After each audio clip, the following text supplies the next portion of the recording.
Today, we're going to find out whether or not a side-by-side can replace your fishing truck. I'm leaving the F-150 at home and I'm taking my CF Moto Z-Force 800 trail fishing. I want to see if I can fit everything I would normally take in my truck into this thing, get to the spot, and actually catch some fish. But let's be honest, half the fun of fishing isn't even catching the fish. It's getting away from everyone else and finding those places that most people never see. Let's see if this thing can get us to those spots without any compromises. Okay, so first things first, let's see what we're actually working with here. This is everything I would normally throw in the truck for a day of fishing. We have rods for all the fish we're going to catch, tackle box with all of our goodies in it, a chair, and a cooler, which we need to start packing right now. Make sure you throw your ice packs in there, some water, snacks, and anything else you might want. Getting the rods in the back of the side-by-side is a bit interesting because there's not a ton of room in the bed, but you can just lay them across, or if you have whip lights like me, you can just lay them across their mounts. It may not be an elegant solution, but we're still keeping it redneck fancy, baby. Here's the most important part. Make sure you have enough gas to get you there. I'm going to top off the tank, but there's a problem. Kimi Moto sent me this rechargeable electric fuel transfer pump for free to try out. And a lot of you swear by this thing, but I've never used one before. This thing's worth its weight in gold, man. I didn't have to stand there and hold up a 5-gallon jug of gas and fill it slower than the voyage of the Mayflower. I also didn't spill a lot of gas all over my shoes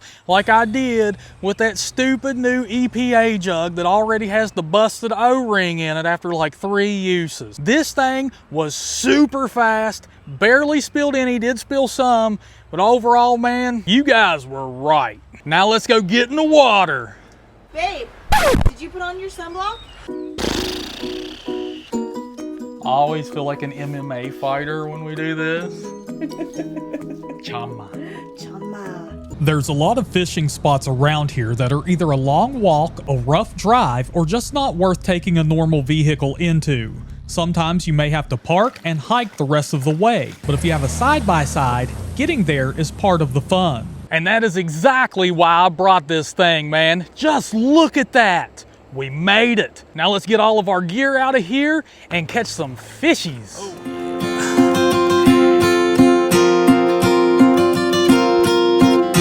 And here's our money maker, baby.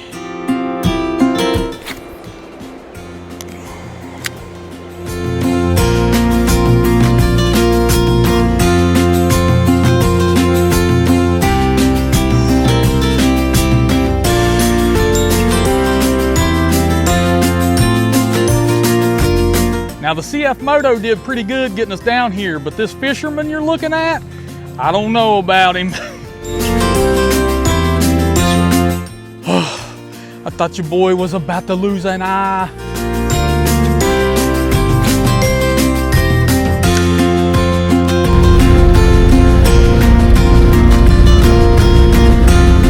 But I mean, realistically though, would you be able to replace your fishing truck with a side-by-side? I think the answer is a definite yes. Now there's going to be some caveats to that. There's going to be some pros and cons. Some of the pros are you don't have to worry about messing up your nice truck, man. You can take the side-by-side. That's part of the adventure. You're crashing through mud holes. You're crashing through the creek.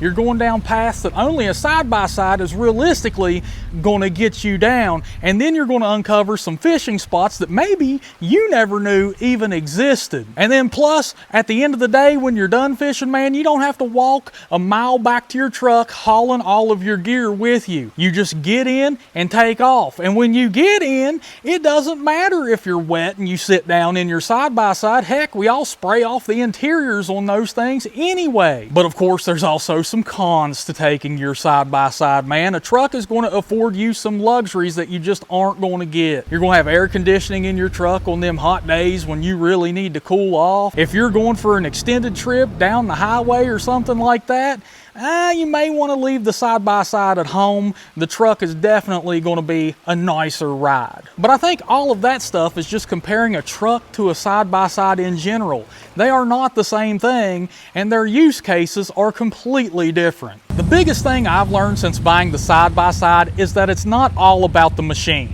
Being chronically ill for the last year, I spent way too much time laid up in the bed, couch surfing, etc. And now I'm out here doing this, having a blast while I'm at it. So if you're thinking about getting a side-by-side, dirt bike, four-wheeler, riding lawnmower, whatever it may be, don't get caught up in all the specs, which is the fanciest ride to have, how much power it's got, yada, yada, yada. Instead, just think about the experiences it can create. Have you ever taken your side-by-side fishing? Leave a comment below and let me know. And while you're down there, smash that like and subscribe button, my friends. You are always welcome in my passenger seat.